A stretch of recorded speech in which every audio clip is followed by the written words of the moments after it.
Okay. Okay, good morning to all of you. I'm Sito Beltran. You are watching the program Agenda on Signal TV, channels 8 and 250, and via the Facebook Live launch of One News PH. Today is April 28, Tuesday, and let's get on with the headlines from the Philippine Star. The government is expected to release the guidelines on relaxing the community quarantine in some areas, and it will involve reopening some businesses. Trade Secretary Mon Lopez said that the government is allowing resorts, hotels, tourist inns, and motels to operate, but only in areas under General Community Quarantine or GCQ.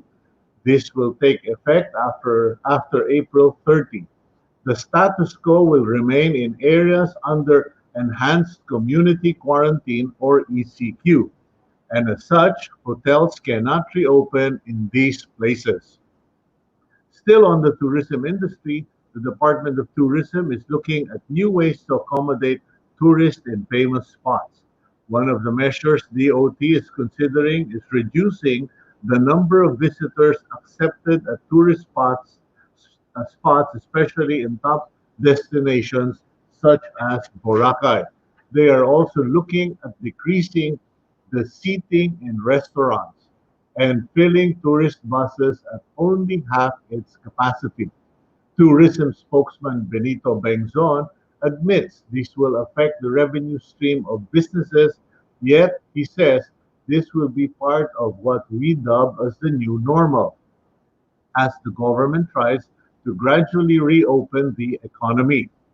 In connection with tourism, former Tourism Secretary Ramon Jimenez, who is credited for the country's tourism campaign, It's More Fun in the Philippines, has passed away. He died due to cardiac arrest at 64 years of age.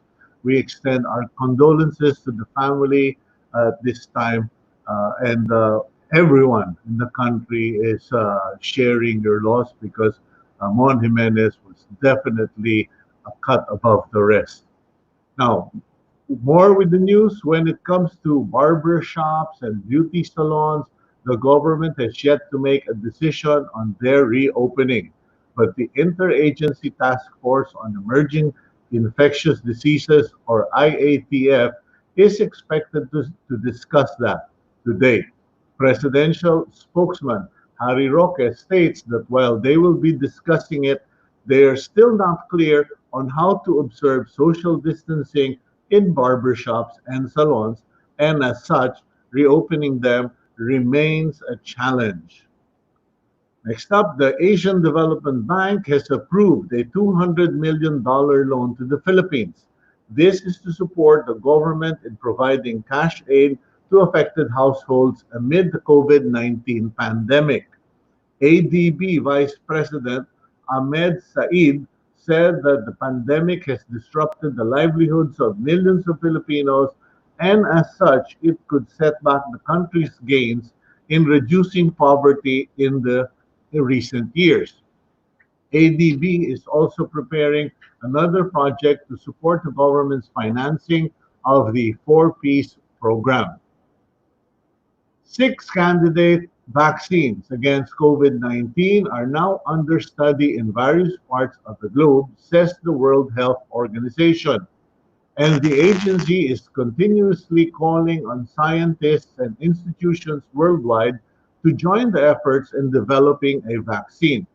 However, despite the ongoing study and trials, World Health Organization country representative Socorro Escalante said that it will still take at least a year to a year and a half before the vaccine becomes available to the public. And that's most of the headlines from the Philippine Star today. And in connection with that last news item, we will now go to our first guest for the day. He is Dr. Beaver Tamesis, President of the Pharmaceutical and Healthcare Association of the Philippines. He is also the managing director of the American multinational pharmaceutical firm Merck Sharp and Dome in the Philippines. He is also a practicing cardiologist. Dr. Tamesis, good morning to you, sir. Good morning, and thank you for inviting us over.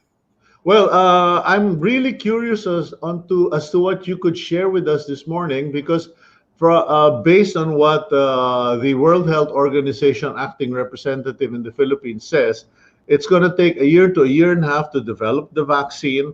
And I know, or I read, that your company has been involved in vaccine development, particularly with MERS, or was it Ebola? We were involved with Ebola, and we got Oh, that over the finish line last year. Kaka-approve lang siya last year. okay, so you're saying you guys actually came out with an approved vaccine for Ebola. Yes. What began in Ebola, 2013, 2014, there was the epidemic going on in the African countries. So there was this Canadian company that had already discovered a suitable, strong candidate for possibly effectiveness in Ebola. But they did not have the capability to actually upscale the testing, to run the trials, and eventually the manufacturing. So we entered into a partnership with them. They approached several companies, but we were the ones who agreed to do it because we felt that that was our mission. Okay. If not, our mission really is to change and improve lives. So that's what we went out and did. We did the initial trials, proved that it was 100% efficacious and safe. Then after that, despite the ongoing wars, we were able to actually set up the strategies to run the clinical trials, make sure that the efficacy was sustained, and now we actually have an approved vaccine. But despite all of that, still took us 5 years. Note, however, it was just our company with that Canadian group that actually worked on this particular vaccine. Today, however, we actually have multiple collaborations across the world. There's the one set up by the WHO called Active, called ACT, and then there's another one set up by the NIH of the US, which has multiple organizations, including other companies, competitors, non-competitors, universities. And that actually has another clinical trial already about to start to enroll about 6,000 patients. It's And about that's to go and ahead. that's all for Ebola. No, this is all now for COVID. Oh, for All the COVID. trials, Okay. all of these global alliances today are Yes. now set up to deal with the COVID. So, like what the WHO representative said, there are at least 6 candidates that are actually already in trial. There's the one that was set up by the company called Moderna that enrolled its first patient in Seattle a month or two ago. Yeah. The United Kingdom has just launched trial. I know the Germans have started their own. The Chinese have also started. And now there's this really big trial being set up by the NIH in the US with this particular vaccine from the Oxford group that looks particularly promising Hmm. because they began work with the SARS-CoV, the SARS-MERS outbreak before. And Yeah. using that approach, they're now able to actually just manipulate another virus to actually elicit now a response from the patient. And Hmm. it's worked very nicely in monkeys. And now they're actually starting to roll it out in humans. So keep our fingers crossed. The 12 to 18 months, 2021, hopefully it's actually be a target that we can actually go for, develop a vaccine, and eventually manufacture enough to roll it out to the world. Yeah, no, Dr. Tamesis, my philosophy has always been manage people's expectations. Now, I keep hearing this 1 year to 1 year and a half forecast, and yet reality tells us and experience tells us that that is never the case. And based on what I've researched, the simple development of the vaccine from the discovery, the clinical trials, the human trials, the regulatory trials, and then ramping it up for mass production. It's going to cost anywhere from 200 to 500 million dollars. That's just for the trials, and then you still have to produce the vaccine. Correct. And is this going to happen in 18 months? Well, I guess that we have to define what exactly that 18 months mean. If 12 to 18 months means discovery of the vaccine, potentially that can be done. Remember, the experience that we had with Ebola, we already had a strong candidate. Yet it took us 5 years to finally get final regulatory approval. In the middle of those 5 years, however, we were doing all of the trials. And when people needed the vaccine, they were able to receive it under experimental protocols, just to make Okay. sure that people were covered. I mean, like people hopefully could actually use it because maganda na yung the safety profile. You did all the pre-work before. Yeah. Today, the nice thing that's what we can see in terms of this global collaboration is that it's not just one company working, it's multiple companies offering their resources to be able to come out with the final vaccine. Yeah. So, for example, the Sanofi GSK collaboration, where GSK is willing to give their adjuvant, which is a compound that actually better stimulates the body's own immune response to develop more antibodies. That didn't happen before. So there's a lot less of these barriers in terms of collaboration because of fears of proprietary infringement, etc. People are actively collaborating, offering their resources. If somebody cannot run the trials, we will do it for you. All Mhm. right. So there's a lot of this type of collaboration across the board. And that's what NIH has managed to do. Get all of our companies together, supported also by other companies or other foundations, such as the Bill and Melinda Gates Foundation, who are kicking in money also to help Yeah. accelerate this process of developing and discovering vaccine.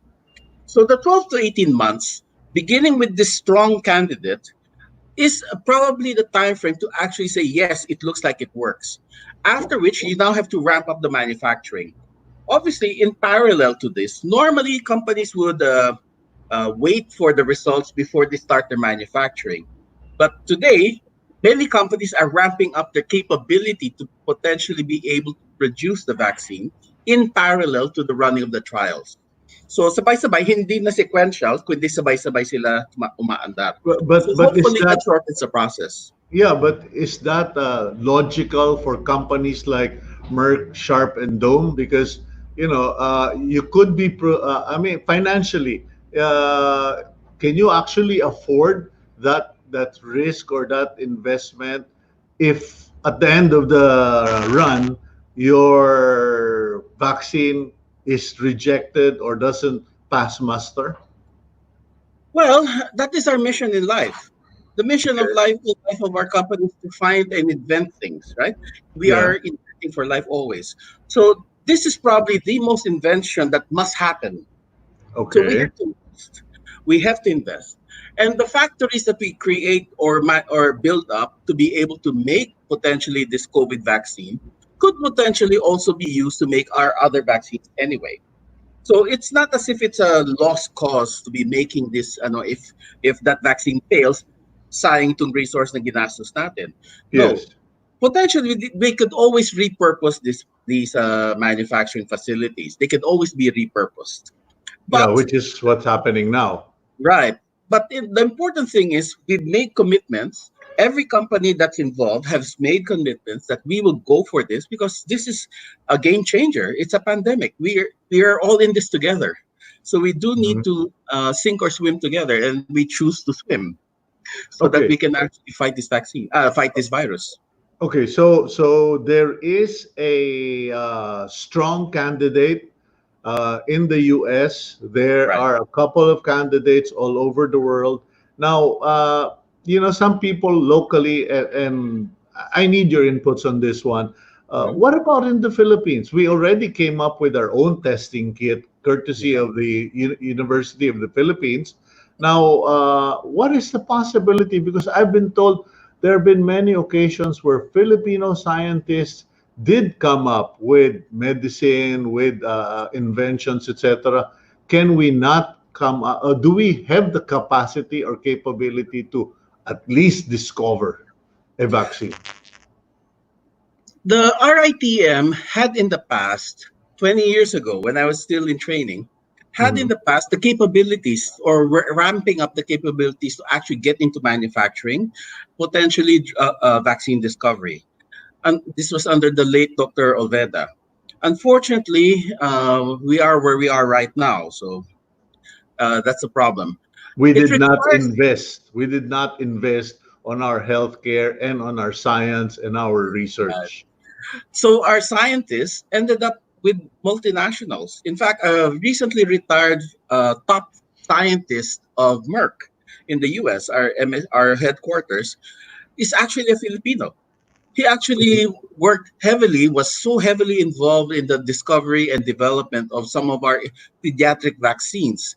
But he had to do it in the US rather than be working here. So locally, if we choose to invest, we have to do it now. But the payoff will be 5, 10 years from now rather than today. Okay. Uh, Diagnostics, the technology is already existing. It's fantastic that Dr. Destura was able to pull together his own training, his background, his understanding of how PCR works. He was able to pull together and to make the necessary things for the diagnostic kit. To create a vaccine, however, is much, much more complex. You really need specialized facilities, particularly for that. And which is why, I mean, like companies or universities that actually develop and look at these initial vaccine candidates that we're already looking at today, they began their work with the MERS-CoV outbreak. And that was many, many years ago, at least 5, 7 years ago already. Mhm. So the investment they put in then is paying off today. So the Oxford University, they were the ones who came up with that particular candidate that's now being studied. The NIH in their with their laboratories in Montana found that it's actually very, very viable, and which is why they're ramping up to actually do studies already. Okay. And hopefully before the end of May, magsimula na yan. Yeah, Dr. Tamesis, I've been, for the first time in my life, I have been reading so many medical things. I think I'm going to apply for pre-med already. But, there are multiple fronts telling the president that we need to invest in all of this, particularly a Center for Disease Control, Right. ramp Mhm. up the RITM, etc. How much money are we talking about to build up that institution that would at least give the Filipinos a level 3, as according to Dr. Susie Mercado, a level 3 sort of, laboratory research facility. We're talking several hundred millions of dollars. That's the Mhm. unfortunate thing about it. It is a very heavy investment. The technology is a bit pricey. Let's face it. It's not going to be cheap, but Yeah, yeah, companies, pero we're manufacturers have spending, decided to invest in yeah, it. yeah, but we're spending several hundred millions on sardines. So I suppose we can spend several Right. hundred millions on science. It's I totally agree with you. I think it's what's really critical is that there must be that will, the political will to decide, yes, this is the future we need. We need to invest in technology and medical technology in particular and actually go for it.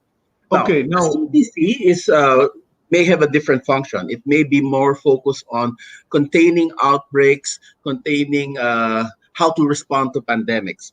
There mhm. must be potentially a separate arm that really is just developing laboratories and actually now, or at least it could be part of that, but having the right facility, very high security type of laboratory.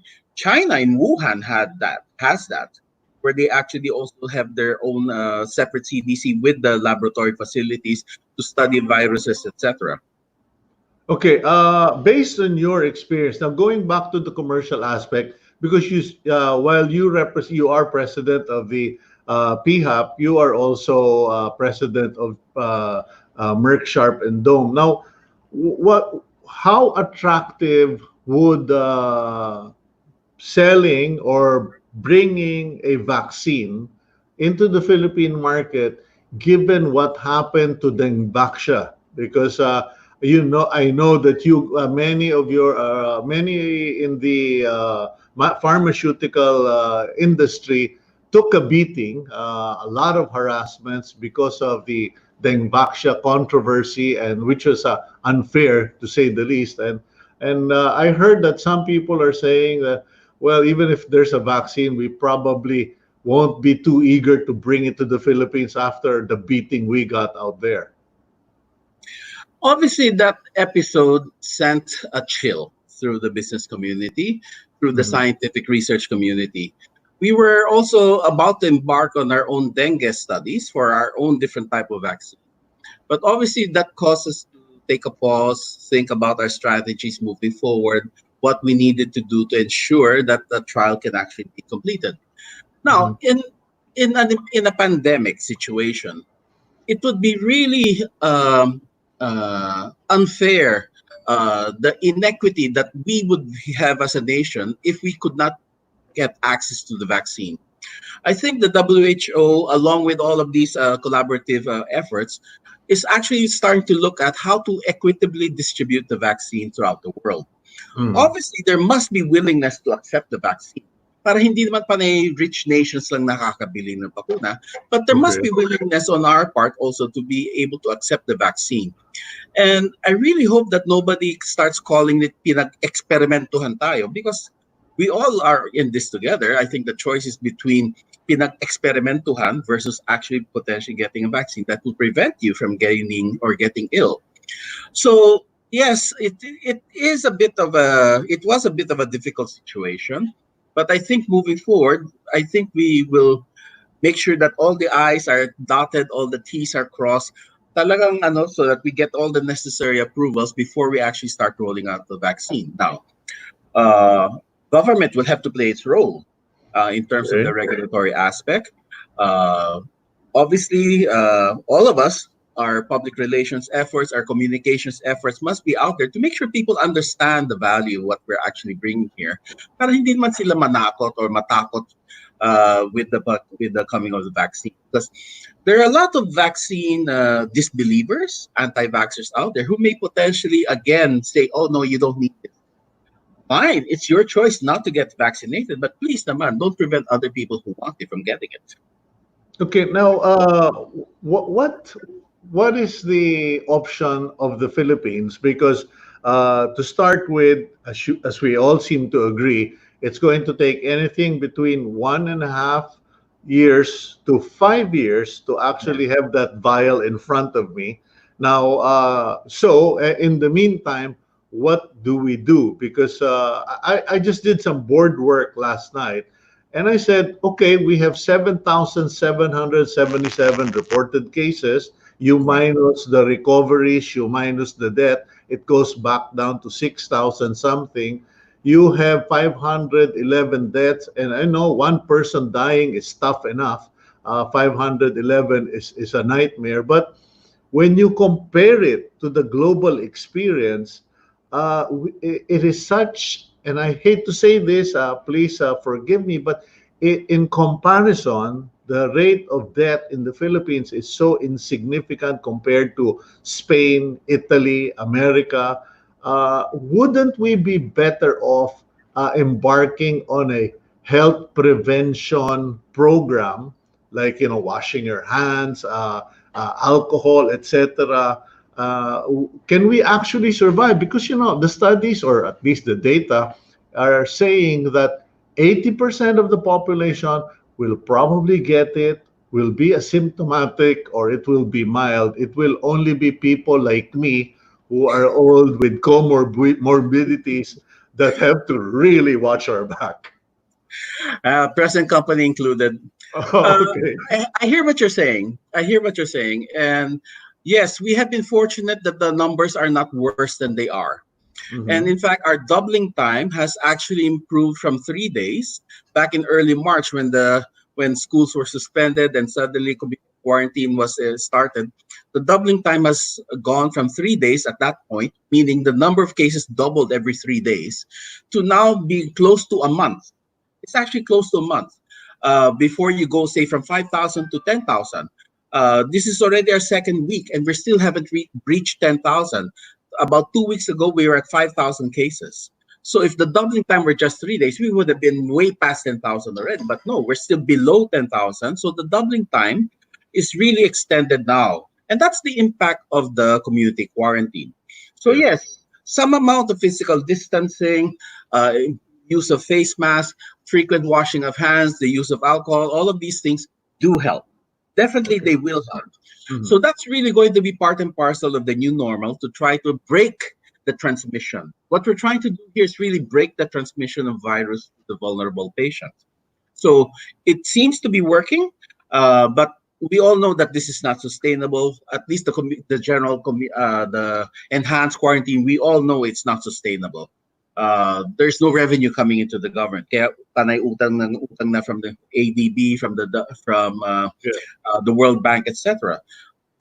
These are stopgap measures. So eventually, we will need to try to bring back some amount of normality, and some amount of business needs to start generating revenue again for the government, not just for their Okay. employees, right? Okay. So we all know that that's happening.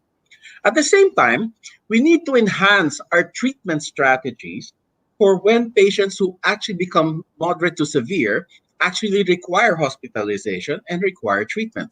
So, which is why we are participating also in the WHO sponsored Solidarity 2 study, which is looking at various treatment strategies to be able to reduce the symptomatology, reduce the mortality from COVID 19. And we are actively participating there. Our medical community has been participating in all of these global teleconferences, and I understand they're just about ready to roll out some of these studies already. So we'll Okay. be having access also to some of the more investigational drugs, such as remdesivir, which is not yet available anywhere in the world except through this particular trial. It did demonstrate some amount of promise in one small study, but we do need to do something like this big trial to Okay. figure So out whether it actually we, works. yeah, we'll do trials. Okay, last question, quick answer, if you don't mind, Dr. Sure. Tamesis. As far as your role as president of PHAP, what are you guys doing? Everyone seems to be on the bandwagon helping. So just so people know that the pharma industry is doing, what exactly are you guys doing now to help? Thank you. First and foremost, we ensure the safety of our own employees so we don't contribute to destroying the healthcare system, right? We don't want hospitals collapsing because of the caseload. More important, we've actually started also our own volunteer drives. Our companies have been chipping in, aside from our employees chipping in, to actually buy more PPEs and distribute this throughout centers that actually require it. Not just the lung centers or the Philippine General Hospitals, but some of the smaller secondary hospitals that also face the burden of COVID 19 cases. So we've been very active in buying these PPEs, and we're looking to try to raise at least 10 million pesos to be able to achieve that. So all of our companies are actively involved. There's also volunteer work that's happening from particular employees, of course, with full protection, et cetera. Not just the rank and file employees, but including the doctors that we have within our companies have been volunteering their efforts to help combat this particular pandemic.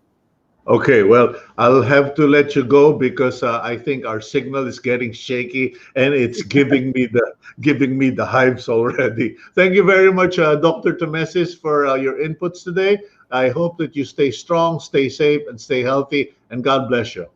Stay safe. Thank you. Thank you very much for the opportunity. Bye now. Okay, that was Dr. Beaver Tamesis of the PHAP. And now we will go for a quick break. And after that, we hope to connect this time with Governor Suarez, Danny Suarez of the province of Quezon. We'll be right back.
Okay, you are back here on agenda, and we're making some slight adjustment. I hope I sound better, and that's part of the many challenges of work from home. You're going to turn into an overnight tech, particularly my wife Karen, who's doing a lot of the technical work for me.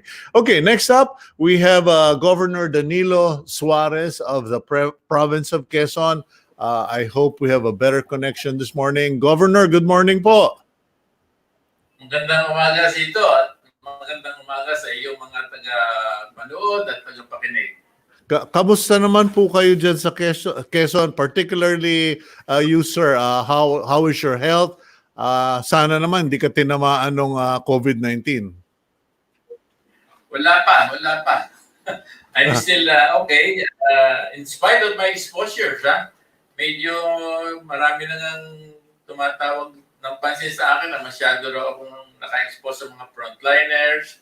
Punta ako ng punta sa kasi I had 12 district hospital plus the Quezon Medical Center. Okay. And during my visitation, dadala ako ng mga relief sa mga frontliners, sa mga hospitals, mga alcohol, kung ano-ano. Hinaharap ko sila, but on a safe distance. Yun nga lang, sinasabi nila, dapat daw mag-ingat pa. So, inevitable yan dito. Talagang itong nature ko, I always want to be in the front of all the issues. Sabi nga nila, Governor, hindi na tayo bata. So mag-iingat tayo at gusto ko pa kayong makasama. But in any case, matanong lang namin, what is the situation in the province of Quezon? Kasi it seems that you have 53 confirmed cases, 38 admitted, 323 suspected, tapos 7 deaths. Ano ba nangyayari? Correct ba itong data na nakukuha ko or nagbago na yan? As of today, that's our present status.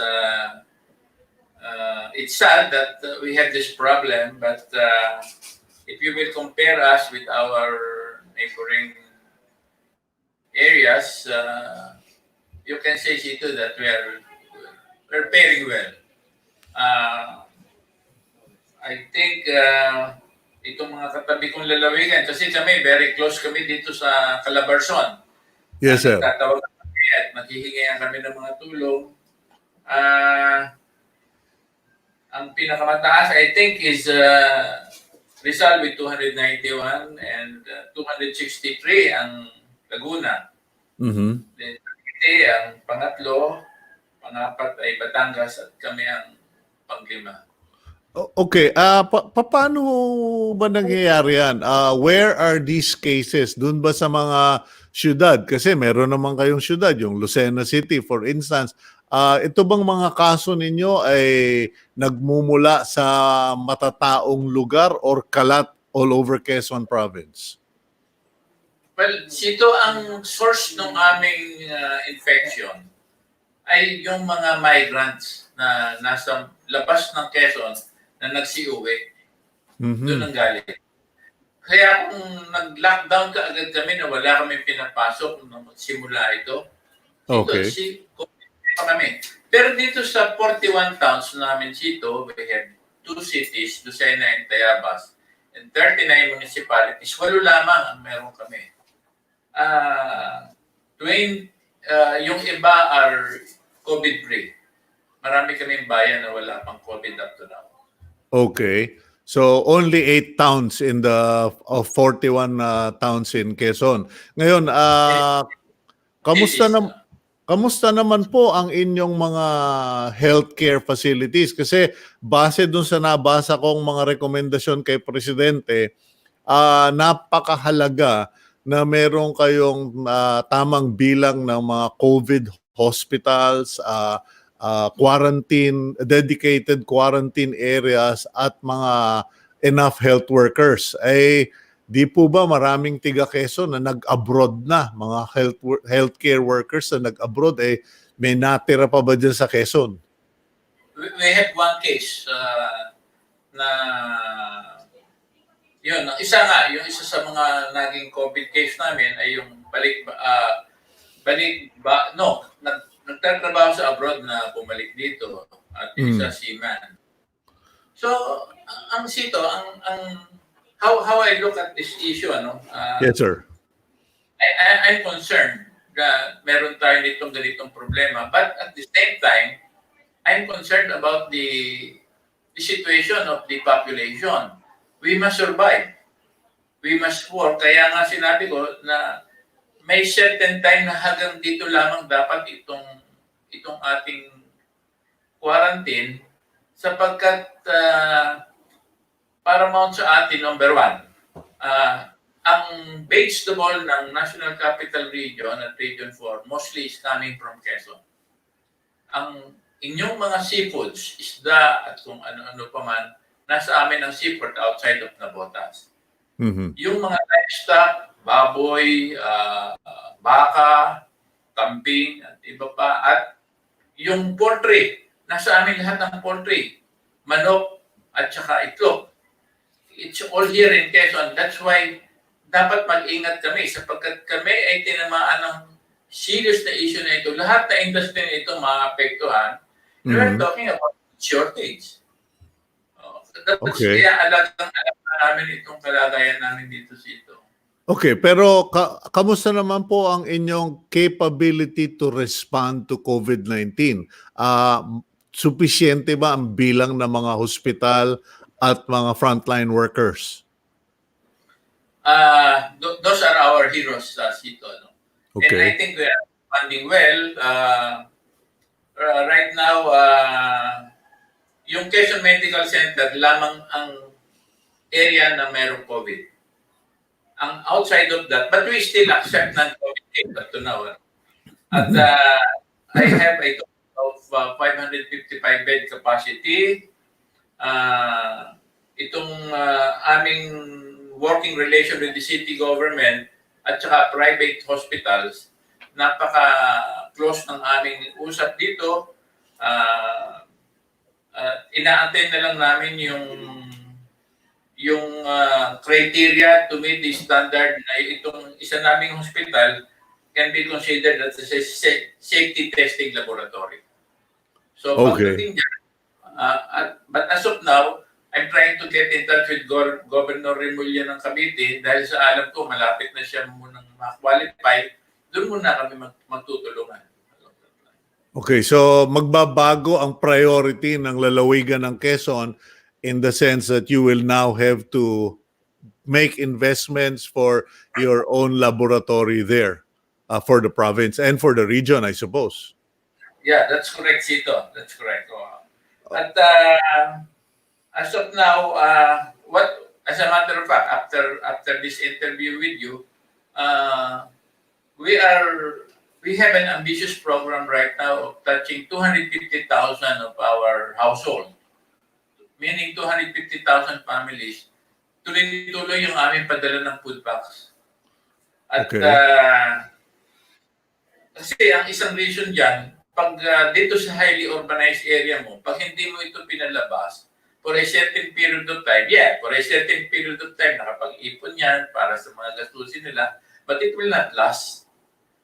So, maganda ito at moral boasting na nakikita ng population that the national government and the provincial government is acting and doing something for their welfare. At the same time, napakarami rin na rin mga commercial establishment na tumulong sa aming lalawigan. Tuloy-tuloy ang dating sa amin ng mga tulong galing sa malalaking korporasyon at mga kaibigan ko dyan sa Maynila, Sito. Okay. Hanggang kailan tatagal or kakayanin ng probinsya na i-sustain itong ECQ? Kasi kayo na po mismo nagsabi na hindi ito sustainable. Pero sa ngayon, up to when do you think will you manage until May 15? Can you manage beyond May 15? Yung May 15, naggumawa na kami ng calculation, analytical, mga time and motion study, lahat. Doable yung pakiusap ni SAP na tsaka ng ating Pangulo na in-extend niya hanggang May 15. Comfortable pa kami up to now at kung sakali ito'y mag-extend pa ng konti, we will manage to survive on that. But at the same time, certain measures must be addressed by the national government. Salamat sa interview mo sito at ako mag-a-appeal ulit ako. Yung mga food security truck namin na nagdadala ng gulay, hayop, tsaka marine product, dapat may special lane. Hindi dapat ito mahinto. Dahil dito sa mga checkpoint namin, kilometers long. Napakahaba dito. And perishable itong mga dala namin. Kaya nga, nagkaroon naman ng reaction itong aking appeal na ito, but we must sustain that policy na pag mayroon kaming passes o may indicator na food stop, do not delay, dapat tuloy-tuloy. Saan po ba yung delay, Governor? Meron ba kayong exact area or aling probinsya or syudad ang may bottleneck para mapaabot din namin sa kinaukulan? Well, sa Quezon, manageable sapagkat sa amin, ma-reach namin ang checkpoint. Pero paglabas mo ng Quezon, kahit anong routes mo, talagang mahigpit din sila. We cannot blame them. That's the policy of the national government. Talaga mahigpit, ano? Yun nga lang, ang pakiusap ko na, magkaroon na tayo ng understanding o yung passman lang or a sign that what's being this cargo is loaded with food stuff and should not be delayed. Ang problema kasi yung issue that yung magbababa kami ng isda sa mga fish port namin, nakabanyera yan, may yellow. But that will not last, di ba? Yes, sir. Dapat after a certain number of hours, nakadispose na yan sa mga pamilihan. Same thing with vegetables. Maganda yan pagdating mo sa merkado, it looks fresh at gano'n. So, yun lang aming pakiusap. Tulungan kami because outside of the fact that this business, this is livelihood, ayoko kasi ang importante dito, makapagbiyahe ng at least mga 2 trips. Katulad nga nito, sa programa mo sito, ano? Yes, our foremost is copra. Copra, we need it for our cooking oil. and we need it for export. Di ba? Yes, sir. Ngayon, kung yung mga haulers namin ng Copra ay madidelay sa pagdi-deliver ng kanilang mga goods, hindi yan makakabalik. Ika nga, hindi yan yung iba dyan may backload na pagbalik dito dapat sa probinsya may dala din namang ibang produkto. Yun ang tema ng negosyo para maging profitable.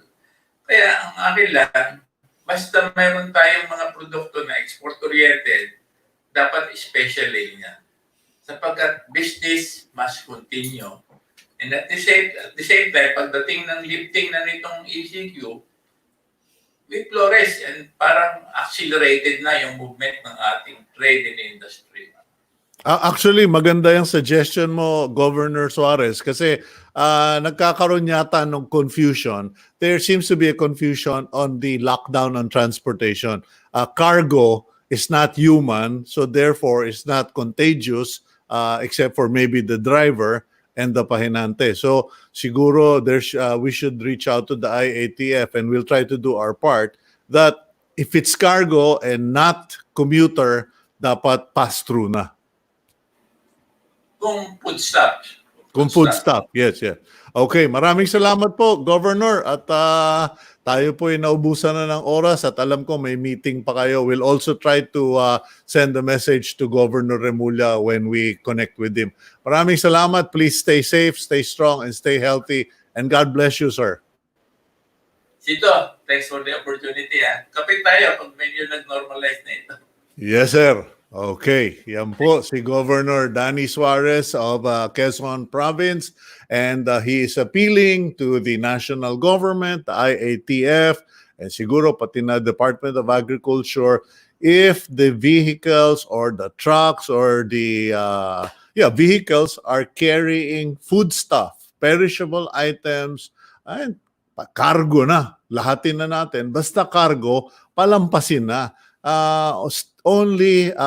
Stop only commuter transport for inspection. In any case, let's move on with the program. And next up, we have a friend of the program. We have a civic leader from Marawi who has reached out to us because no one seems to be talking about what's going on in Marawi.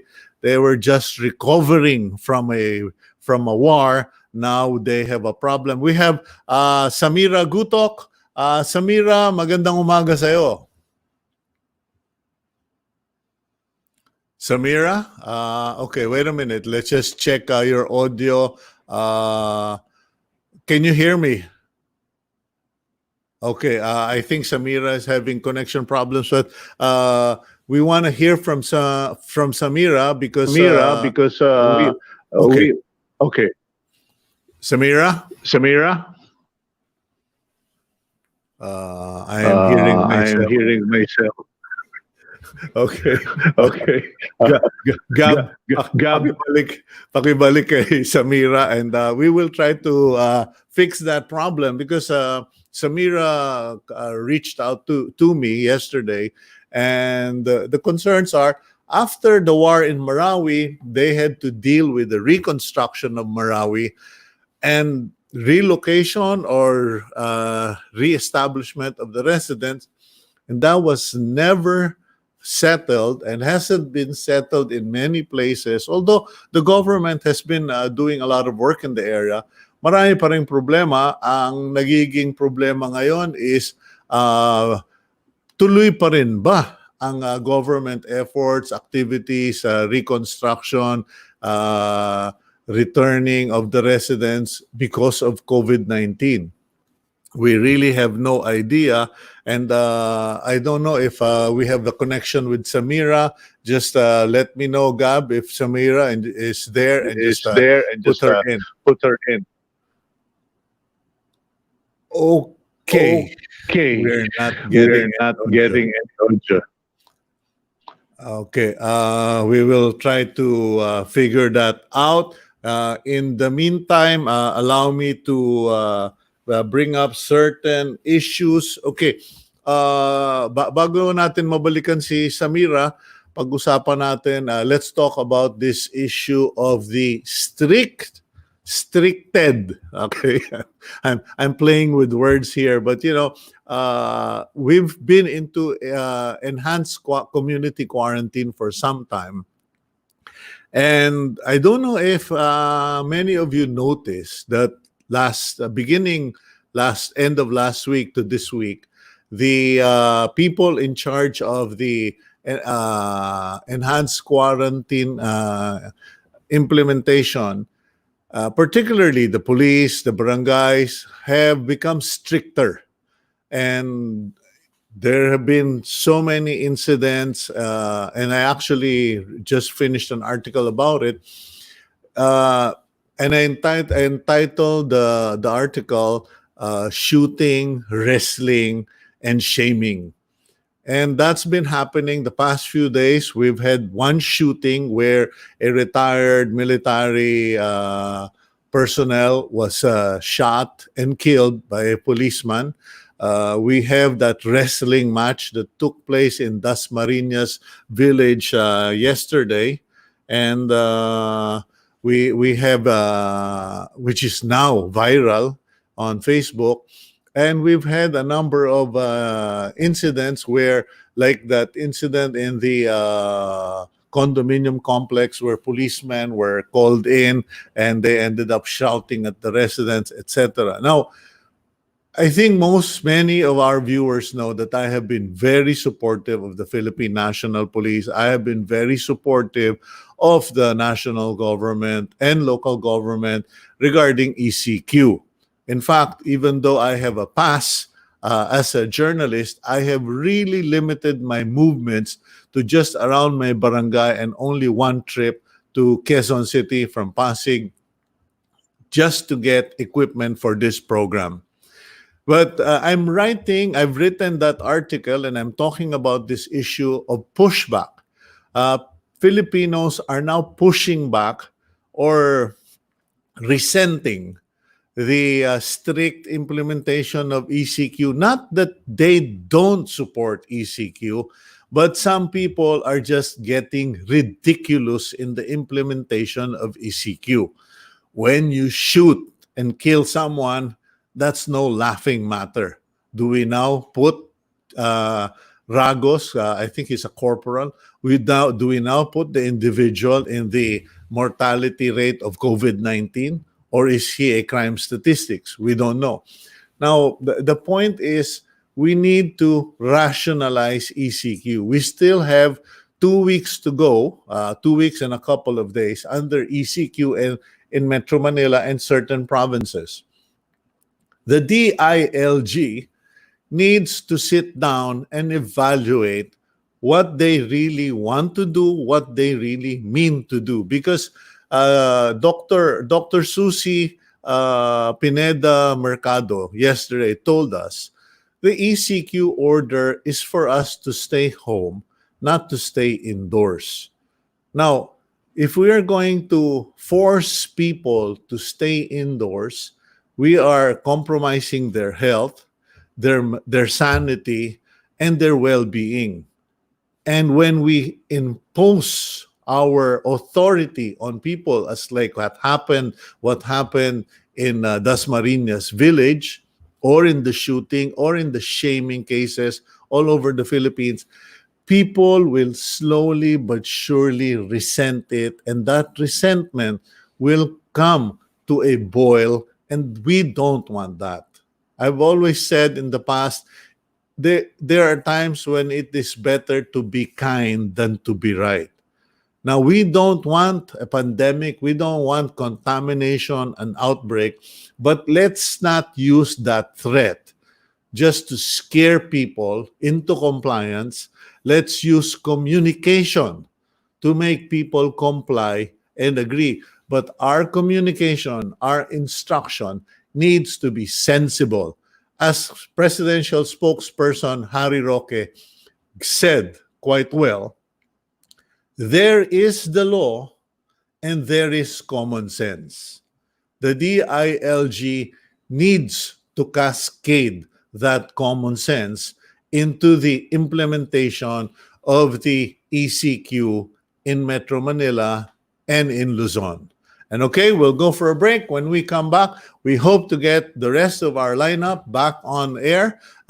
Please stay with us, stay tuned, and we'll be right back.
Okay, we're back here on Agenda. You're watching us through from Signal TV channels 8 and 250, as well as the Facebook page live stream of One News PH. Now, let's try our connection with Samira Gutoc.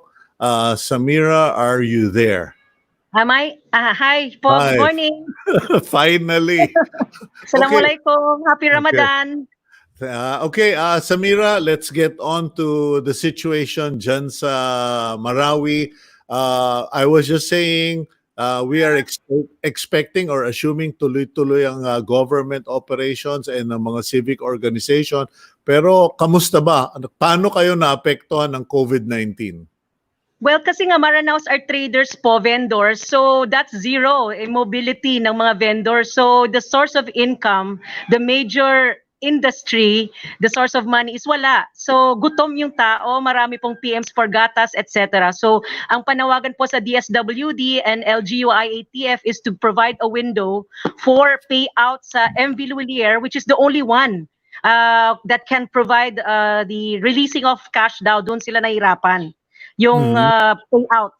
So there should be a window so that people can line up with social distancing, gradual, group by group. At kailangan po yung information dissemination system, as the World Health Organization reminded, in evacuation, it's the most vulnerable to an outbreak. So ito pong panawagan ko sa DOH, don't forget the refugee or evacuation system by which we need credible information readily on the ground and to tap local criers or local source of information na pwedeng naglalakad-lakad po siya at nananawagan like a datu or an imam, who is the most credible source of information. Okay. Pangalawa po, Sito. Go ahead. Yeah, pangalawa po, Sito, napakalaking bagay po yung discrimination against some Muslims who are crying out in Luzon or NCR na wala po sila ng listahan dahil hindi po sila botante, wala sila sa SAC ng DSWD. So we'd like to call on again a more reinforced call out to the IATF to tap the Muslim Commission, the representatives of civil society to be part of the structure of IATF para po may helpline, mayroong linya ang mga taong nangangailangan, vendor man or who to find grievance in the IATF. Dito po sa Luzon NCR, ang cry out po nila is dinadaanan po sila, hindi po sila nahanap, wala pong relief daw para sa ilang mga communities po. Okay, pero ito ba ay mga transient community, Samira, o Yes, mga refugees lang because of the Marawi siege? Both po yan. Of course, the major source then of support since the siege 3 years na po is the support from Luzon NCR. Siyempre, dyan po yung nagde-deposit sa mga kamag-anak nila sa Marawi. So, that's true what you said. Let's not be paranoid. There were only 9 cases buong Muslim Mindanao. This is not the whole of Marawi, and you did not teach them what to do aside from trading, na yun ang kanila talagang inherent character at kultura.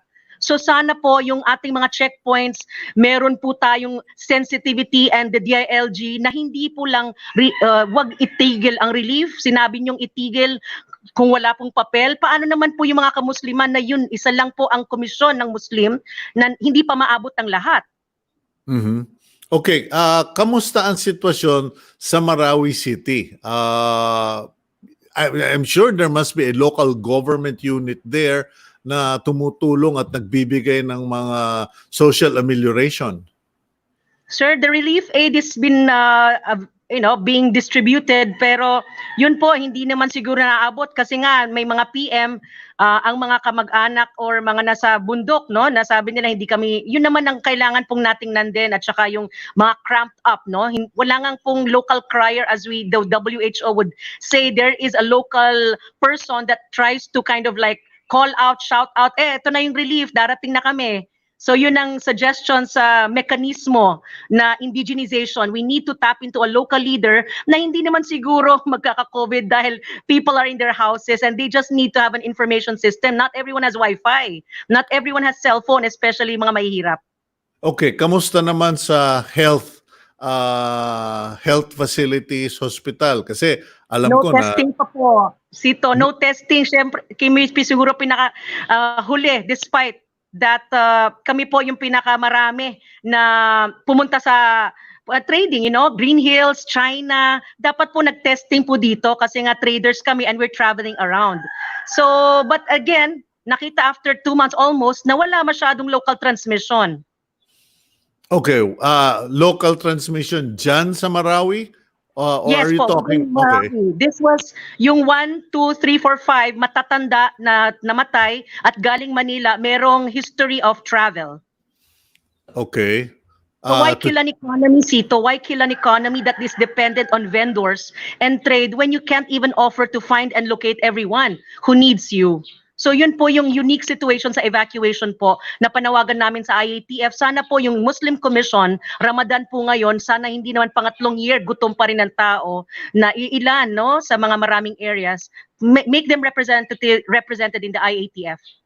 Well, that's a very interesting inputs from you kasi hindi ko naisip na totoo nga ang ating mga kapatid na Muslims, you are traders by circumstance now. We depend on selling. And you travel all over the country and even abroad. Markets. Opo, market-driven po talaga kami. So ano po yung resolution namin? We weren't taught any other industry. There's no industry in Marawi, Lanao del Sur. Wala pong kumpanya dito. No, Can you imagine yung economy?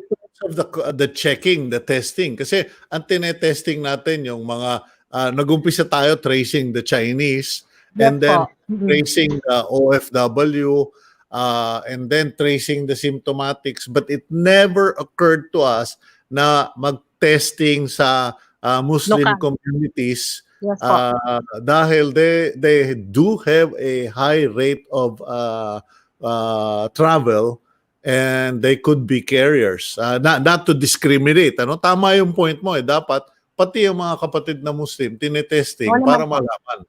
Especially po yung travelers po, and as early as February 1st week is a call to travel ban. But anyway po, ang isa pa po is really to reinforce the situation that we need our economy, may cluster dapat po nagdidesisyon na meron pong, disciplining in that sector. But we need that trade to come back po, Sir Sito, kasi talagang mamamatay po yung sa gutom literally ang tao. Matanong ko lang, Samira, wala bang presidential assistant for that area na nagre-report kay There's Presidente? no Muslim affairs po. OFW lang po, at marami ring OFWs that are appealing to go home, pero ang pinaka-prioridad siguro natin, Kakasito, is yung stranded na mga estudyante in Cebu, in Marbel, Cotabato, na hindi kasama ang parents nila. There's so many. So we'd like to call on window for payout, window for leaving their original their now location so that they can go back to their families na wala naman silang COVID.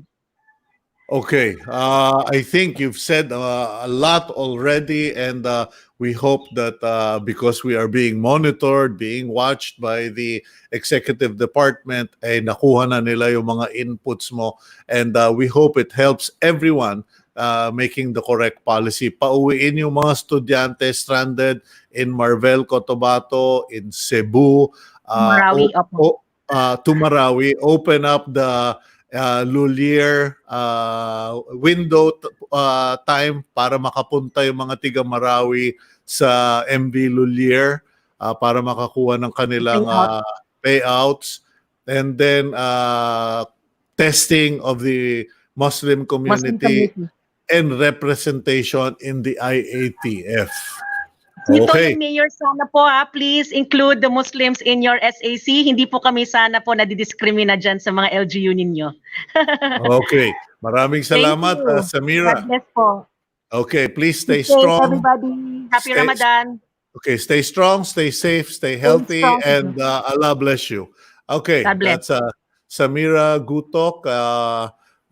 She's reaching us from Marawi City, and that is a mouthful and a lot of good points that Samira brought up, because yes, we completely missed that. No one to blame, but I think we missed that. We failed to realize that our Muslim brothers, and mind you, I have met Muslims all the way to Apari. Okay, they may have there may be a lot of them down in Zamboanga, but not many people realize all the way to Apari, all over the Philippines, we have so many of the indigenous Muslims who have traveled, and many continue to travel and do business, and no one tested until we had that outbreak in Green Hills, and they only tested the people who that merchant had come into contact to. But as a community, I don't know if we're all just kind of conscious. We don't want to be branded as guilty of discrimination.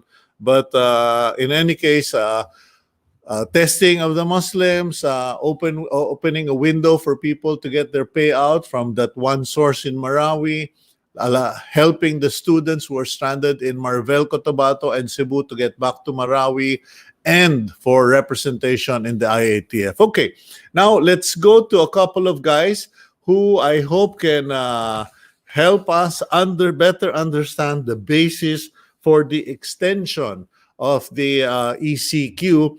We have with us Doctors Guido David and Assistant Professor Ranjit Rai, regarding the UP study, or I don't know. I'll start with Professor David. Professor, good morning to you, and Ranjit, good morning to you, my friend. Nice to see you on my program. Yeah, thank you for having us, Sito, and good morning to all our viewers. Okay, Professor Guido, just so our viewers understand, ano ba itong pinagsasasabi ni Beltran na study na naging batayan ng desisyon ni Presidente to extend the ECQ in NCR? Yes, so itong study na ginawa namin ni Professor Ranjit Rai, basically, may mga forecast siya. We looked at models of yung spread of the pandemic in the Philippines, and not just in the Philippines, but in regional cases siya. So, of course, may caveat naman, like all models. It's a mathematical model. Yung predictions niya depend on, firstly, yung data natin. We assume it's honest. Kasi yung data natin nanggagaling sa Department of Health.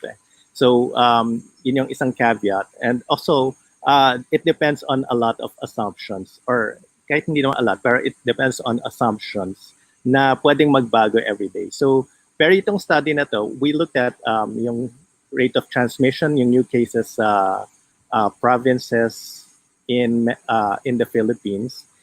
May mga provinces na walang cases, and may mga provinces naman na mataas pa rin yung number of cases. For example, NCR, Calabarzon, and Central Luzon, and also Cebu. Cebu has tumataas ngayon yung number of cases sa Cebu. In fact, it's dumadami siya talaga. Kaya, ayun.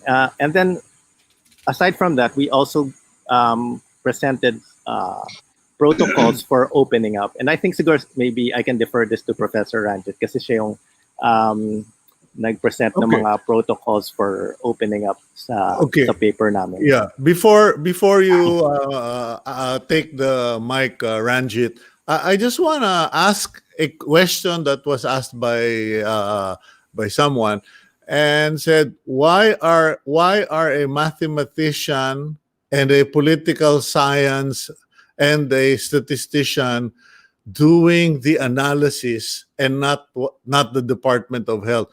Paano kayong dalawa nasali dito sa analysis na ito? Why were you called in, Ranjit? Okay, so good morning. No, again, disclaimer: we're not epidemiologists, and we believe that the epidemiologists should be the ones who are talking, and setting policy or helping government set policy. We also have a caveat that models and forecasts have limitations, and they're only as good as the data we have. So that's why it's important that we have great data, and we use that great data to make good models and forecasts as a basis for government policy. We don't make policy without evidence, and that's what we want to emphasize.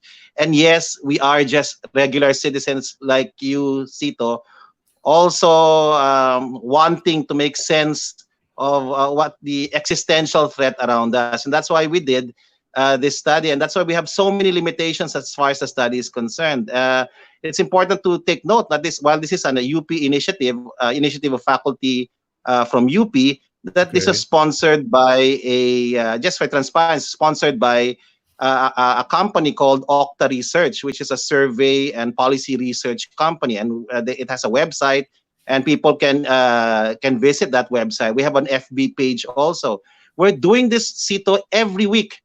We're trying to make sense of the data, and just to clarify your statement, the Department of Health is doing a great job trying to make sense of this, and they have an excellent team with them doing forecasting and modeling, which includes the DOST and some groups like Ateneo Faster, and doing an excellent job. And we're just really, validating and providing additional insight to this large, team of independent researchers doing research here. So it's important for the academe to come in, and that's where we're coming in. And UP has a COVID-19 task force. The University of the Philippines is at the forefront of making sense of what's happening around us. And so this is the basic recommendation of our team. We cannot move forward. We cannot have shorter ECQs without necessary health parameters in place. And what are those health parameters? The most important, of course, is mass testing, effective contact tracing, and supportive isolation.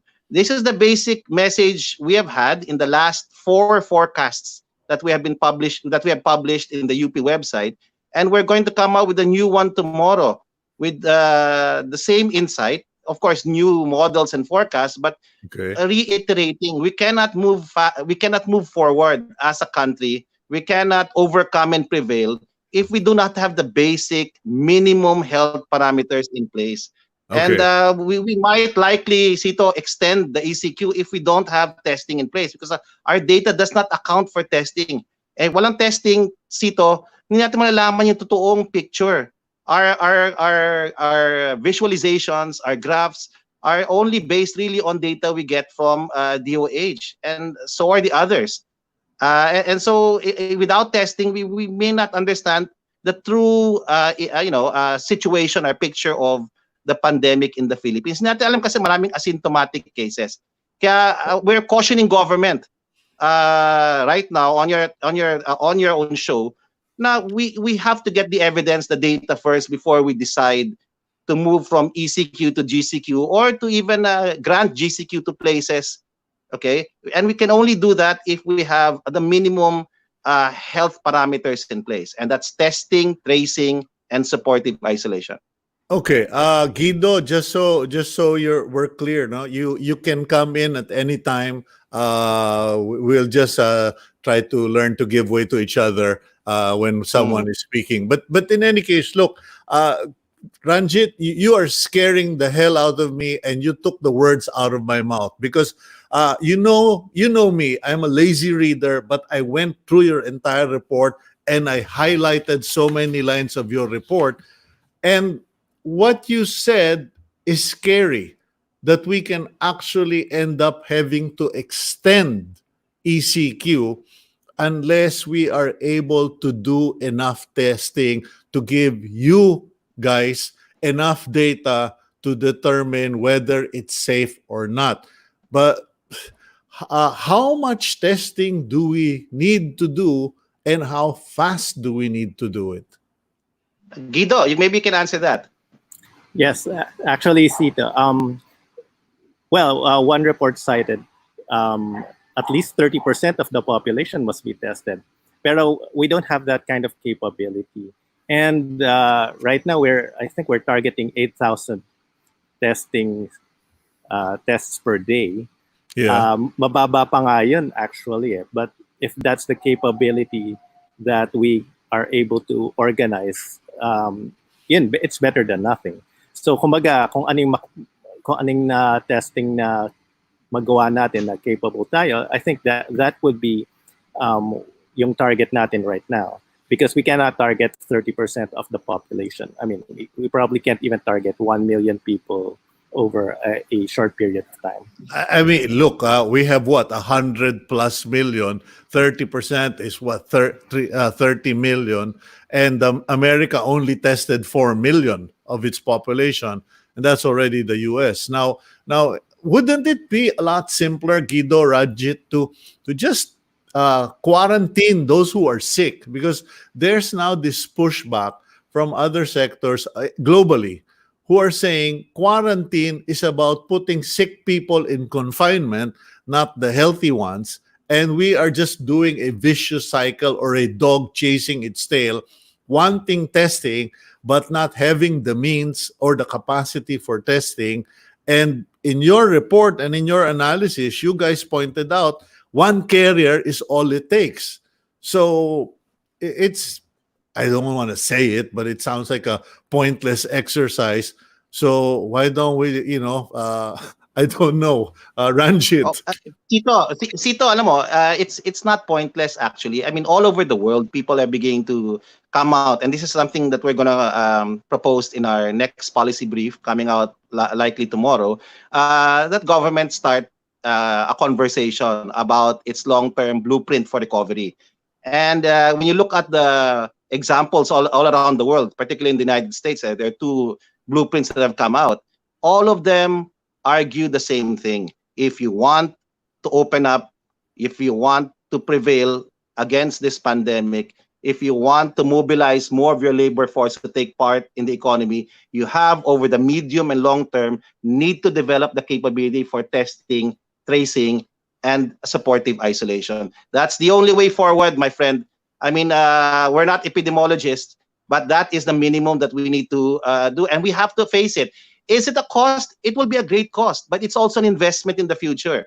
It will be costlier. It's costing us about 150 billion pesos a month closing down the economy. I don't think it will cost that much, okay, over the medium and long term, or maybe at most over the medium long, to pay for testing, because we need that. We need that to find out who amongst us, our carriers, are asymptomatic.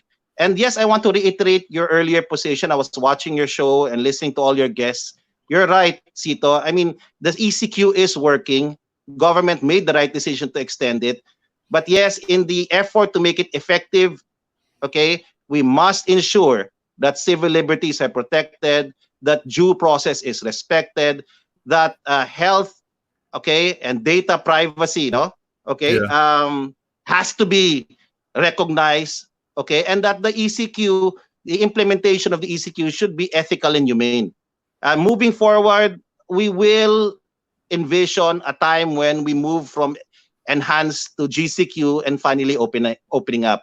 I have no doubt that as a country we will overcome, and if we have a good blueprint where there is a clear responsibility for civil society, big business, and government, and there is a way to collaborate and cooperate more effectively, that we will prevail we will not just heal, we will also win, no? And so, Okay. Sito, alam mo, importante emphasize yun. Okay, Ranjit, Guido, I'm sorry, I have to twist your arm. You're already on the show. You already have the new proposal. Can you just give us a sneak preview of what you're recommending by tomorrow or by Thursday? I'm sorry, but it's like telling me you have a discovery, but you're not going to share it with me and with a million viewers. That's not fair. At least give us Okay, a Guido, few. your forecast. Yeah, I'll jump right in. Firstly, we're making forecasts dun sa not just because our previous report had forecasts each individual province sa Luzon. Right now, we're making forecasts for each city sa Metro Manila. And I can even say, I mean, hindi naman siya big secret. The transmissions have gone down. Yung reproduction number natin na sinasabi na tinitingnan natin, it's now less than 1 for the past week for certain areas ng Metro Manila.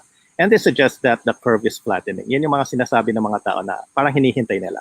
But we should caution na yung flattening of the curve is just one indicator. And it's also a theoretical indicator. So pag sinabing flattening curve, hindi ibig sabihin, okay na, panalo na tayo, tapos na. Because sa Cebu, nag-flattening curve actually. Flat yung curve nila a few weeks ago, and nasa report din namin yun. But right now, biglang nagkaroon ng surge ng cases. They have over 200 new cases just for the past week. So, ibig sabihin, medyo malala yung ano. And if you look at the national average, nahihila ng Cebu yung national average. So, parang it looks like the curve is not flattening. So, pero sa Metro Manila, we're not doing so bad. We're doing okay, actually. It could be in the horizon. But yun nga, we have to caution now, we should still have health protocols in place.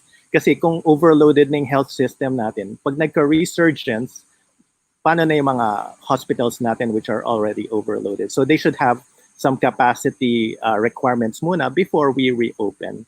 And I think Ranjit will add to that. Pero yun yung basically forecast namin na it's doing okay. The ECQ is working. We need it to contain the pandemic habang wala pa tayong testing. But again, Okay. we'll, yes. Yeah, Guido. So the ECQ is working.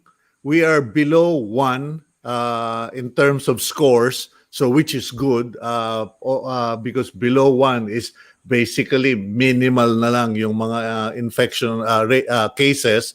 Now, we still have 2 weeks and a couple of days to go under ECQ. Wouldn't that guarantee, and especially now that the military, the PNP, and the LGUs are really tightening their grip and implementation, wouldn't that almost guarantee na we will be in the clear by May 15? I mean, it's hard yeah. to, yeah, okay, yeah. Yeah, go on. Yes, Guido, go on. I'll speak first and then I'll let you. Okay.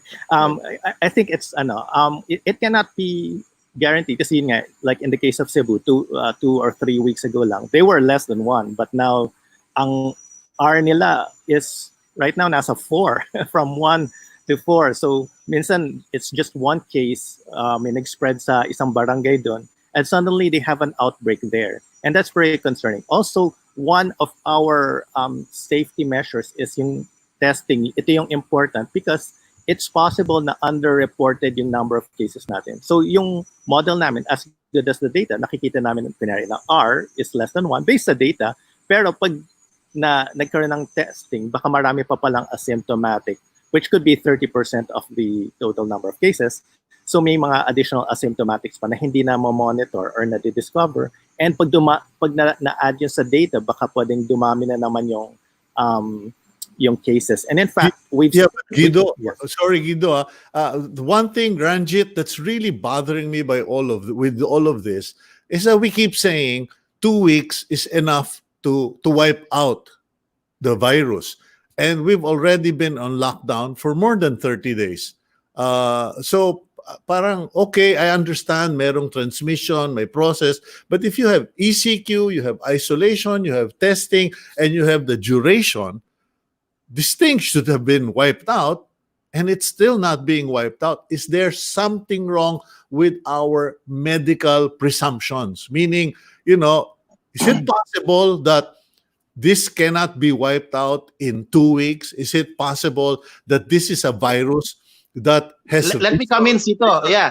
To answer your question, we don't know, honestly. We're still learning more about this. And people should not feel bad about this. Because of the ECQ, we have less transmissions. Because of ECQ, we have less deaths.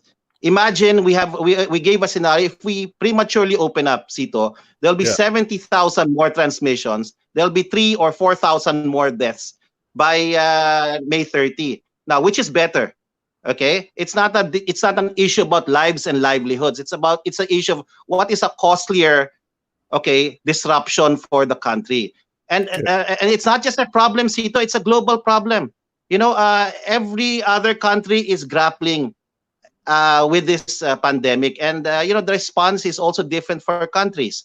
And Japan seemed to have been okay early March, but now they're dealing with a major resurgence, and all because they suddenly tested.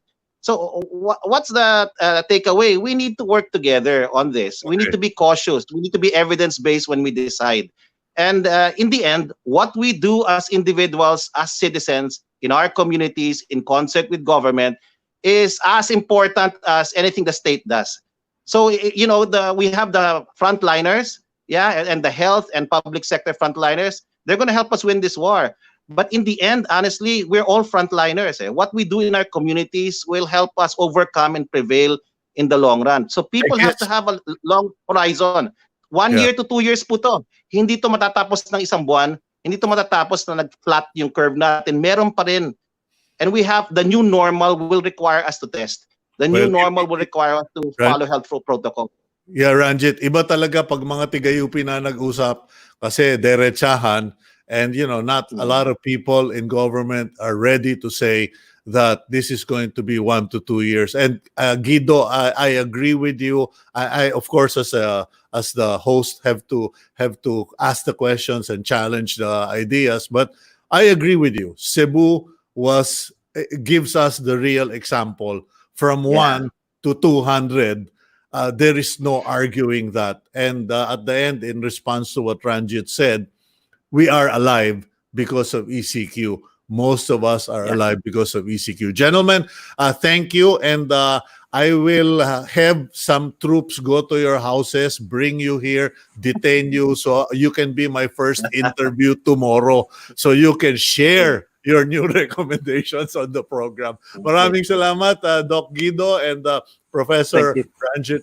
Have a good day. Thank you for having us. Please stay safe. Please stay safe. Yeah. Okay, stay safe, stay strong, and stay healthy. God bless both of you. Thank you. Okay, that's Professors Ranjit Rai and Dr. Guido David of the University of the Philippines.